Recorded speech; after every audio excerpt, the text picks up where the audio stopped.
Hello.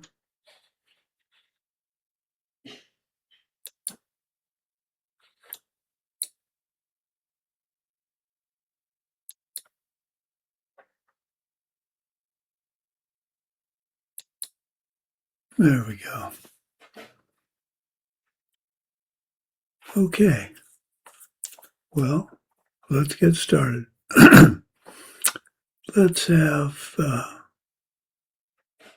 Let's see, Svetlana, can you do the mandala?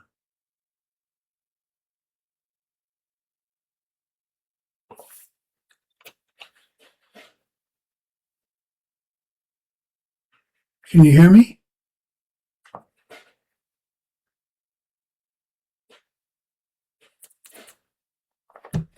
Простите, русский перевод не слышно.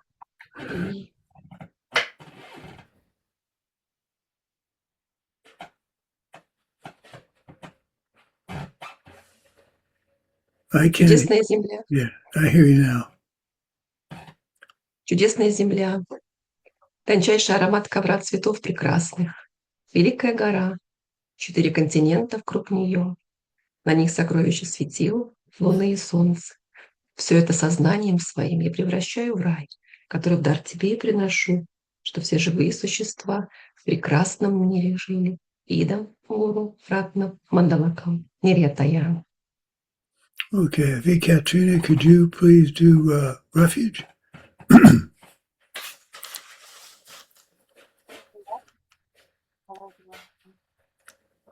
Я принимаю приветствие Будды, давней Санги, пока не достигну полного просветления. Силу заслуг, которые мы творим, практикой, даяния с пониманием пустоты, нравственного поведения с пониманием пустоты, терпения с пониманием пустоты, радостного усердия с пониманием пустоты, концентрации, мудрости, пусть мы достигнем просветления ради каждого из живых существ.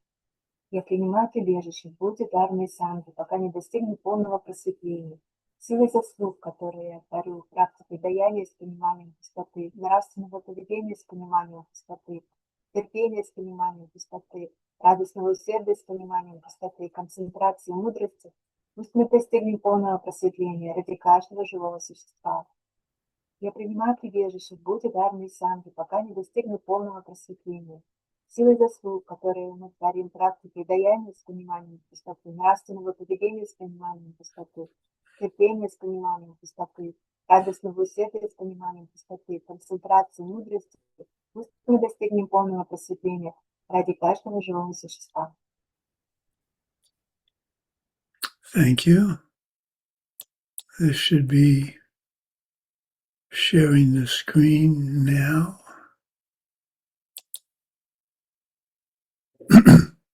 Yeah? Okay.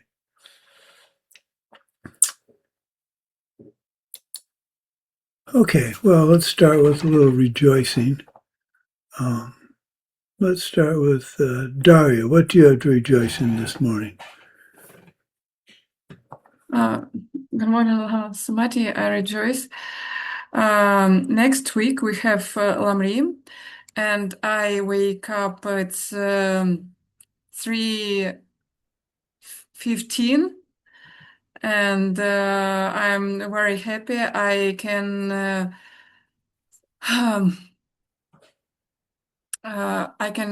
hear all lessons with Geshe Michael.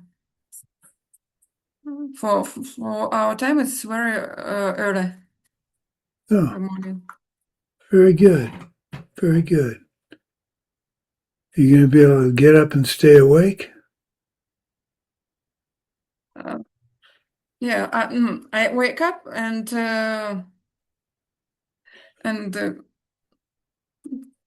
5 o'clock I go to my job. Yeah. Okay. Okay, Svetlana, what do you have to rejoice in? Здравствуйте, драгоценный учитель, все участники. Hello, precious teacher and all У меня такая же participants. радость, как у Дарьи. I have the Я same все уроки смотрела вживую, не в the записи. same cause to То be есть happy. просматривала I 2 was часа watching ночи, all потом classes not еще in 3 recordings, часа, but потом 7 часов. in И live во время последнего broadcasting. занятия не прозвонил будильник, не I знаю почему. got up very early, but Так взошли семена, я for единственный last звонил, посмотрела class, в my записи. И clock я очень was рада, not что я ringing, ответственно and отнеслась к этому и but организовала it's my неделю seats, of обучения course, моей and I'm very поездки. glad that I Я очень had рада possibility to участвовать, manage to organize this и week, мощные, even глубокие I знания was получила. Так traveling, много and людей I'm было very glad that I онлайн и в офлайне. that Это I большая got радость. so deep and profound wisdom. A lot of people were online. Yeah, It's my it big was, happiness. it was extraordinary, absolutely extraordinary. Okay. Anna, what do you have to rejoice in?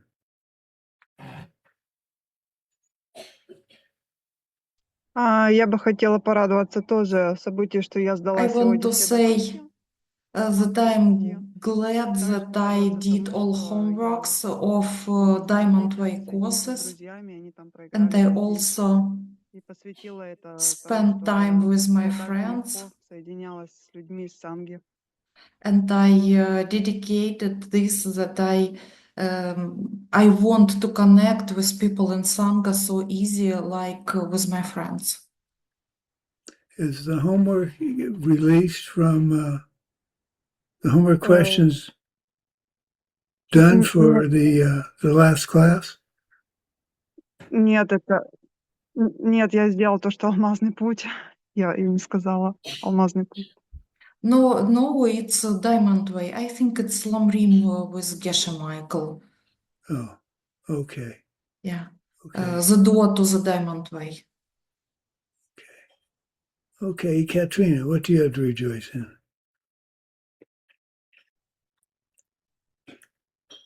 Я тоже радуюсь, что у меня получилось посмотреть I also все glad занятия. that I had possibility to watch all classes with Geshe Michael. I didn't wake up at night, even I got up at 5 a.m. I also rewatched the classes with rebroadcasting, and I'm very glad that I had this possibility, and I also happy that some people were there. Svetlana Dunaeva, offline were people, Svetlana Dunaeva, Mike. It's incredible that they can visit such a deep event, and I'm very happy that Geshe Michael gives us all these teachings. It is really amazing. We all have the karma to have Zoom software that all of us can use on a variety of computers, and it's extraordinary. Okay, who's left? Oh, me. What do I have to rejoice in?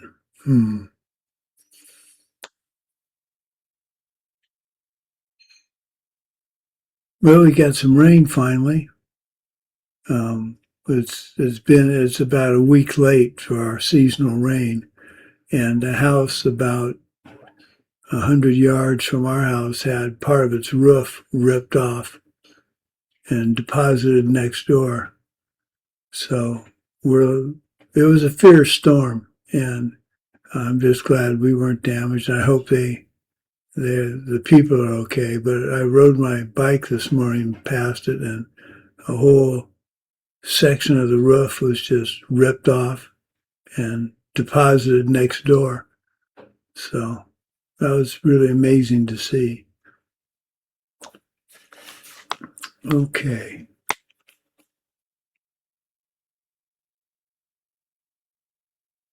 Okay, well, let's go ahead and get started with class. So this is class 6, the art of reasoning.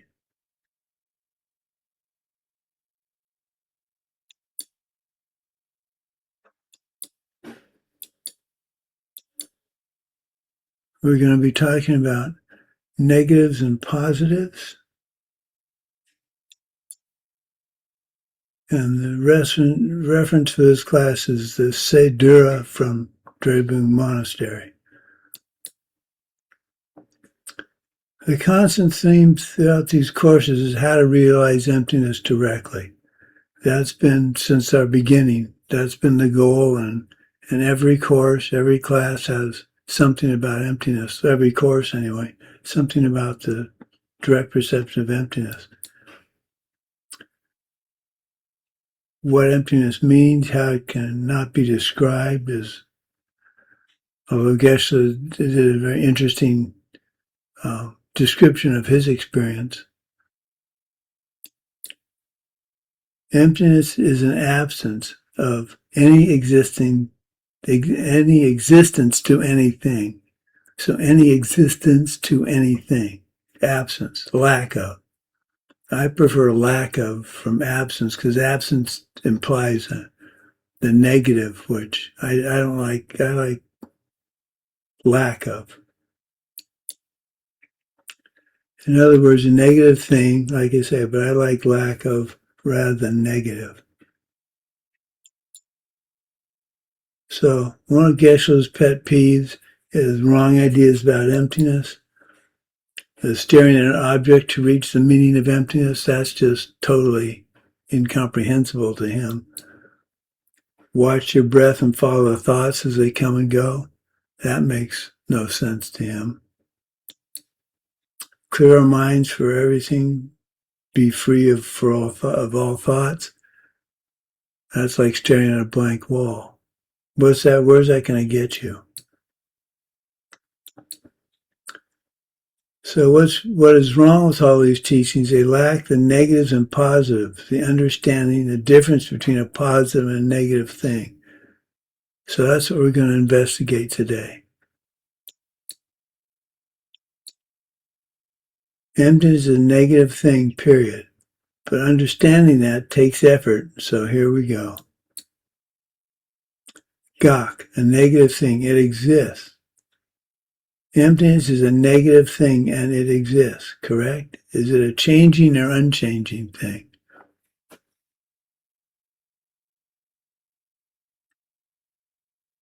Is emptiness changing or unchanging? Remember that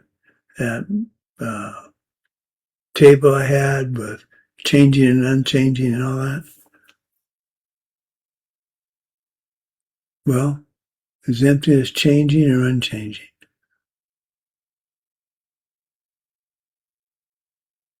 It's unchanging. It exists.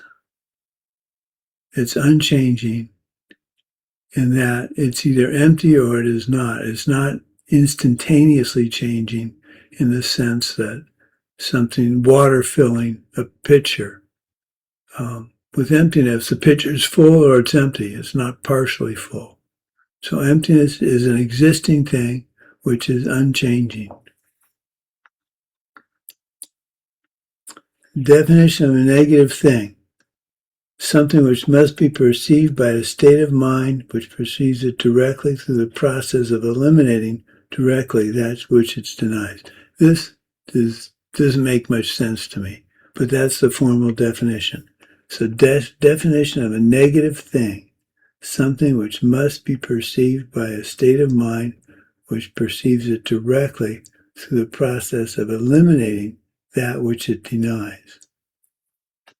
So let's go a little further and see where we're going to go with that. For the mind to perceive a negative thing, emptiness, for example, it must first exclude or directly cut out the existence of something very dear to our minds, a self-existent thing. For the mind to perceive a negative thing, emptiness, it must first exclude or directly cut out the existence of something very dear to our minds, a self-existent thing. So we talk about it, we say we know things aren't self-existent, but they really are in our minds. We say they aren't, but we're more comfortable saying they are.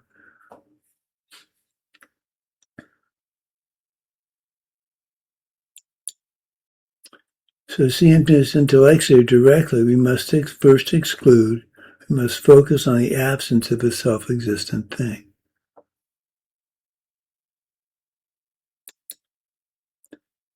Emptiness is not a positive thing, like the awareness of your mind. It is the absence of something you have.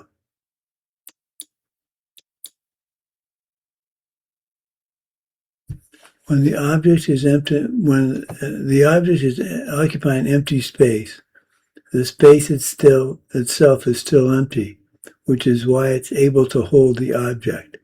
And when the object is removed, the space is obviously still empty. The space that this object occupies is always there, so it never changes. Now that's something I have trouble wrapping my mind around. But empty space is the potential to hold something. So if you have a refrigerator, you're looking at your refrigerator and you move it to the left or to the right, mentally. It moves into empty space, occupies the empty space, but does not obstruct the empty space. Because if it obstructed the empty space, it couldn't occupy the empty space. So we're going to get into a debate over this in just a little bit. Empty space is defined as simple absence of any physical obstruction. It never changes and never functions. To be able to conceive of empty space, you need to mentally exclude the idea of any obstruction. So empty space is the potential for something to occupy it. That's what we mean by empty space. It's the potential for something to occupy it.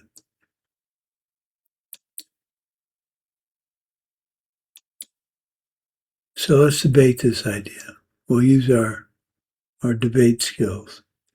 And this is what, as we're going through debates and these various things, it's important to remember the debate structure, because that's going to allow you to understand whether what you're thinking is correct or not. So consider empty space. It is a changing thing because sometimes it is there and sometimes it is not. Now don't forget, any of these three-part debates, or syllogisms as they're called, you're going to look at this and go, well, that's not true. Well, the point of it not being true is that's helping us realize what it really is. So let's go. So the responses, possible responses, are here. Takmadru, your reasoning is incorrect. Kalmajong, not necessarily. Or du, I agree. Takmadru, empty space is not something that comes and goes. Kalmajong, not necessarily. It does come and go, but it doesn't mean it's a changing thing. So which is the answer we're going to go with? If yes, then I would respond, are you telling me empty space comes and goes? Yes. Take this space that this pen occupies. Are you saying that this space comes and goes? Yes. So if I take this pen away, the space it was in goes away, right? So when the pen occupies the space goes away. So empty space changes according to whether it is occupied or not. So when it is occupied, the space for a pen is no longer there. Then the pen couldn't be there either because there's no space for it. Now this is confusing. It's not so much as meant to be. That's what we're trying to get around and understand. And I can't say that I can understand this completely myself. So, when it is occupied, space is there, waiting for the pen or something to occupy it. This is the real meaning of empty space. Empty space is the potential for something to occupy it. It's a simple absence of any physical obstruction. It's always there. It never changes. That space for the pen to be there is there whether the pen is there or not. It never changes. It does not function. So if it's not a changing thing, it cannot be a working thing. Because working and changing things are synonyms.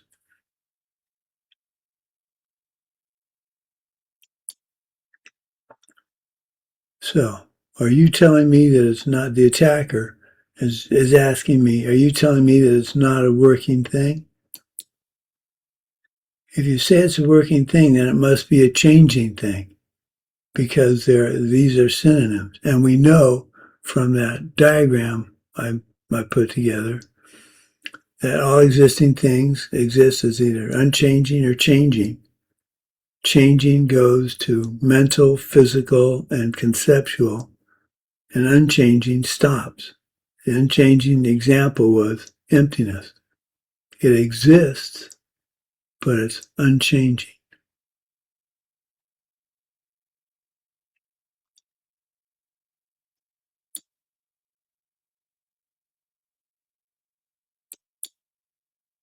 So which is it? Is it a working thing?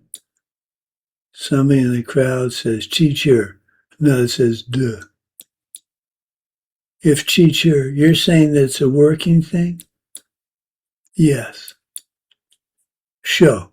So that's the answer you get when you're asked to explain your reasoning, why you believe that. It provides a space for the pen to be in. That is a function. If space doesn't do its thing, there would be no place for the pen to stay. So namka is a space. That's a Tibetan for space. Is a changing thing.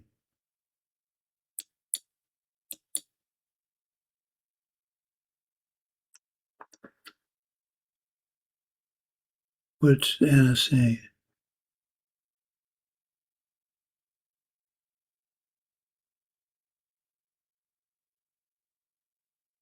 Was that a question?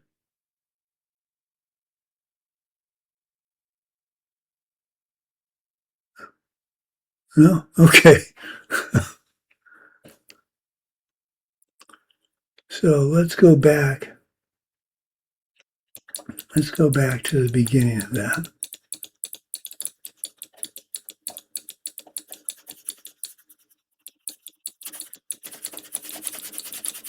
So consider empty space. It is a changing thing because sometimes it is there and sometimes it is not. So consider empty space. That's our subject. It is a changing thing. That's our assertion. And our reason is because sometimes it is there and sometimes it is not.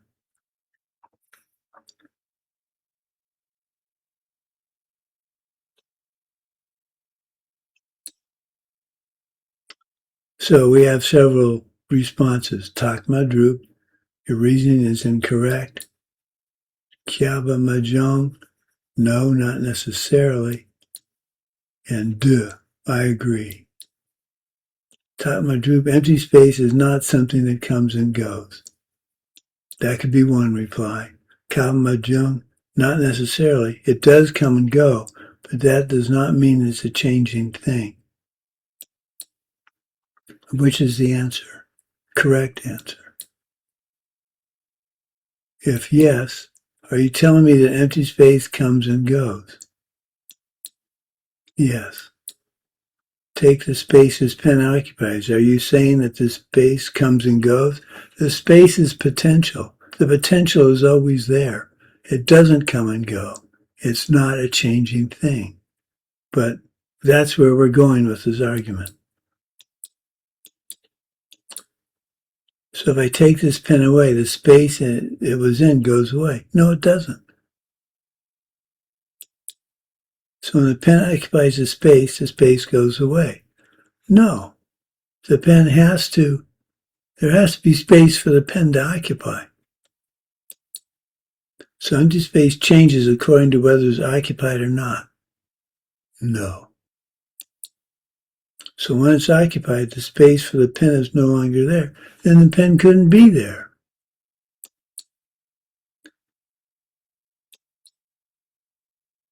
When it's unoccupied, space is there, waiting for the pen or something to occupy it. This is the real meaning of empty space. Empty space is a simple absence of any physical obstruction. It's always there. It never changes. That space for the pen to be there is there whether or not the pen is there. It never changes. It does not function. So if it's not a changing thing, it cannot be a working thing. So back to the original argument, space is a working thing because it changes is not correct. And that's what we've just shown. If you say it's a working thing, then it must be a changing thing because they are synonyms. Which is it? A working thing? You're saying it's a working thing? Yes. Show. It provides a space for the pen to be, so that's its function. If the space didn't do its thing, there would be no place for the pen to stay. So empty space is a changing thing. No, it is not. That's where having that diagram of existing things can be a changing, unchanging, and it forks down to different steps. That's what you have to have. You have to be able to write that down and have that flexible in your mind. So when we're doing these arguments, you find yourself going through the chart and identifying whether it's a changing or unchanging thing and what the examples are. That's why I put that chart together, because it helps me organize the various options. So if I'm in a debate and I have that in my mind, I can try and figure out what the debate is about. So, magak, a simple absence of something. Empty space, selflessness are examples. Empty is a simple absence of a self-existent thing, a thing which does not depend on your karma. A self-existent thing would exist independent of any other factor. What we think of when we say self-existent thing is everything we experience. We blame bad things on other people, good things we just rightly deserve. A simple test for how well you understand emptiness is to see how easy it is for someone to cause a mental affliction to arise. And then if you commit a bad karma in response, you're showing that you still believe in emptiness. You still believe in self-existence. So don't chastise yourself over this. We've been thinking things are self-existent for millions of lives. And we have the karma to see things as self-existent for millions of lives. We've got karmic mental seeds to see things as self-existent that go on forever. But we're trying, with studying this, we're trying to burn those off.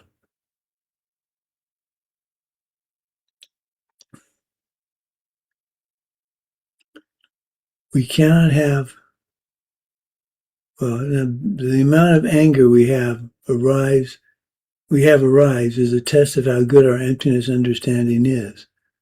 We cannot have a mental affliction unless we are holding on to some part of the experience as self-existent, which it never, ever could or will be. To be a negative thing, the term used to express it does not have to have not in it. For example, empty space doesn't have the word not in it. Mayenga, an absence that applies that it is not something else. For example, the fact that sound is changing implies that it's not unchanging. Consider this statement. Sounds are always changing things. This is a negative concept in that you can only conceive of it by eliminating all cases where sound would be an unchanging thing. So by saying always, you're saying you need to eliminate all the cases where sounds could be unchanging things. So the third negative is the implied. So this is the example. John Smith, a chubby guy who never eats during the day. This is a negative directly stated as a negative. He doesn't eat during the day. So this implies that he must eat during the night. Because if he's chubby and he doesn't eat during the day, there's only one other possibility open to him. He eats at night. It is a negative that implies something else.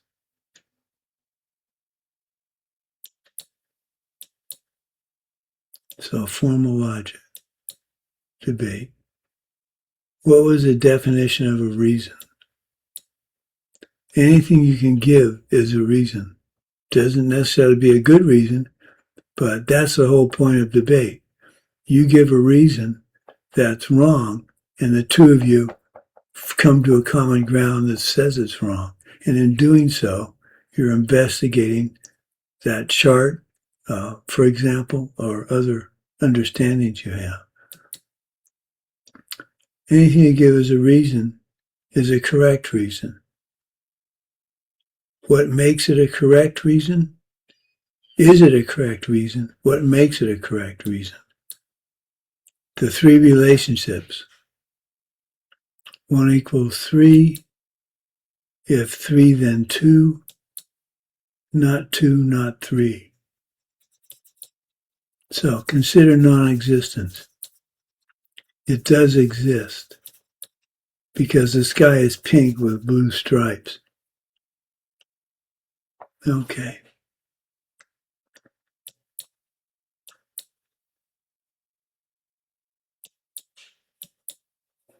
Oh, come on.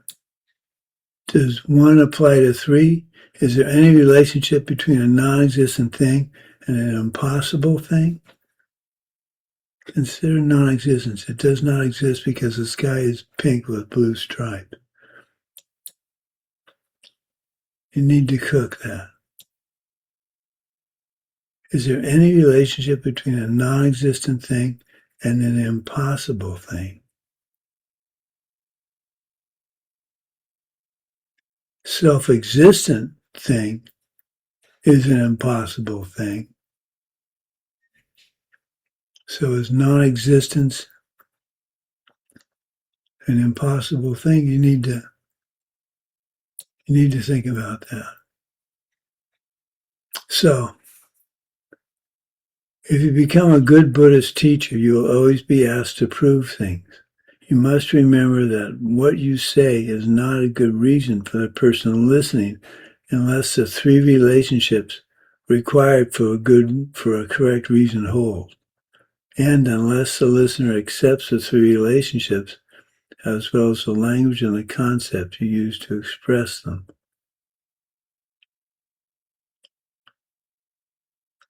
So if I don't accept the idea of 1 equals 3, 2 equals 3 equals 2, and not 2, not 3, then you can't very well discuss the logic with me because I don't accept it.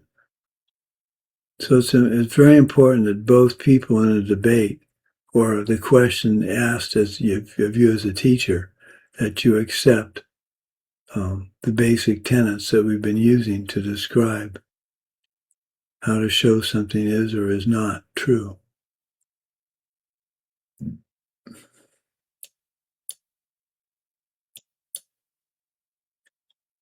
So, for example, you shouldn't talk about hell realms until you've proven the likelihood that the mind continues on after the body stops moving. You must go back to common ground that you both accept. So, hell beings Now, this is interesting to me. I don't see that you need to have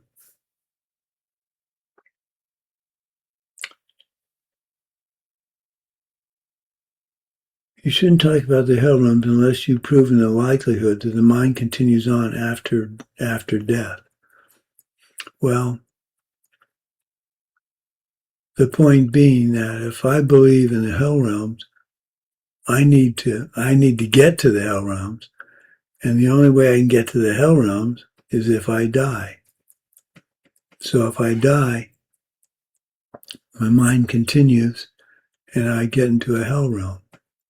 If I don't believe in life after death, then the hell realms, there's no reason to believe in the hell realms. So I need to, if I'm going to talk about the hell realms, I need to make sure that you believe in life after death. And that's why we go through the various proofs of life after death.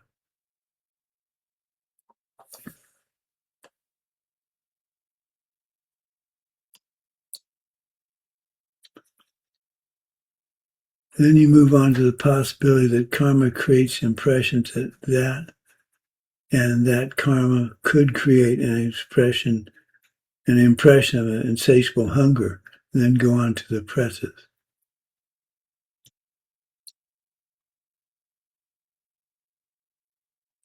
This is more important than the truth of your statement itself.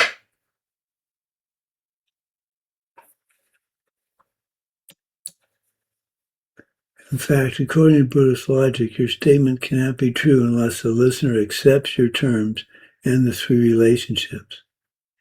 Understanding this principle is critical because you can teach people to stop their death if you can catch them on a common ground.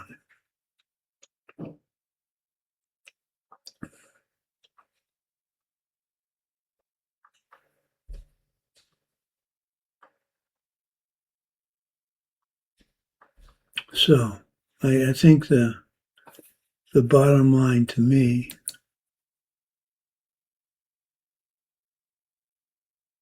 so why argue or explain something to someone that they already accept? Because in doing so, you're making it clear to yourself how well you understand it. And then they make clear to themselves how well they understand it.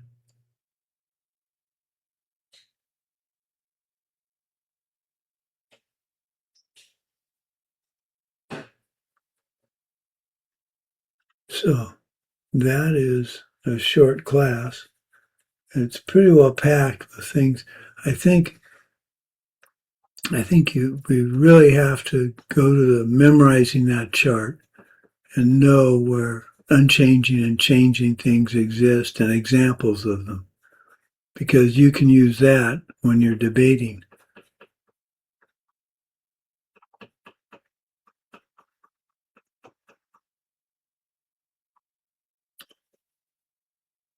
So some of these classes are obviously longer than others. This one's pretty short. Do you have any questions about what we've discussed? I know it's a lot to think about. It's a lot for me to try and teach because some of this is still confusing to me. That space is a potential. It's the potential for something to be there. And when something's there, it occupies the potential, but it doesn't occupy the space itself, because in being there, the potential for the object to exist in that space is what empty space is all about. The potential doesn't go away, because if the potential went away, the object couldn't occupy the space.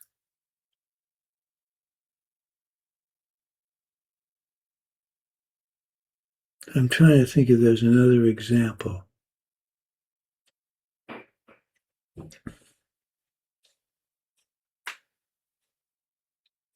Another example.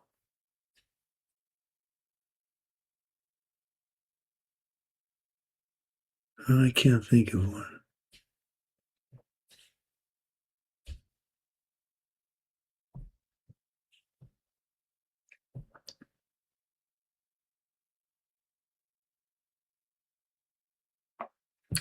Okay, well,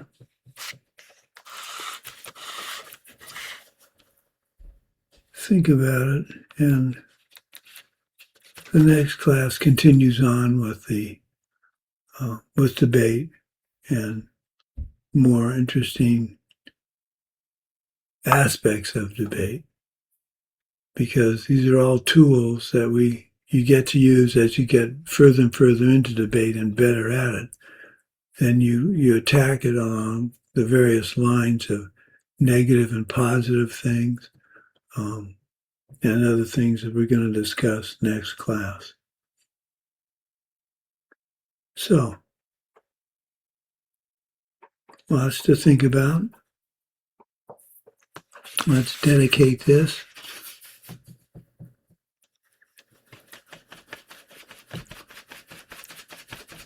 May the source of benefit and goodness, the Dharma, spread and expand. May the beings upholding the Dharma have excellent health. May the source of happiness and well-being for all embodied beings, the Dharma taught by the Buddhas, always increase.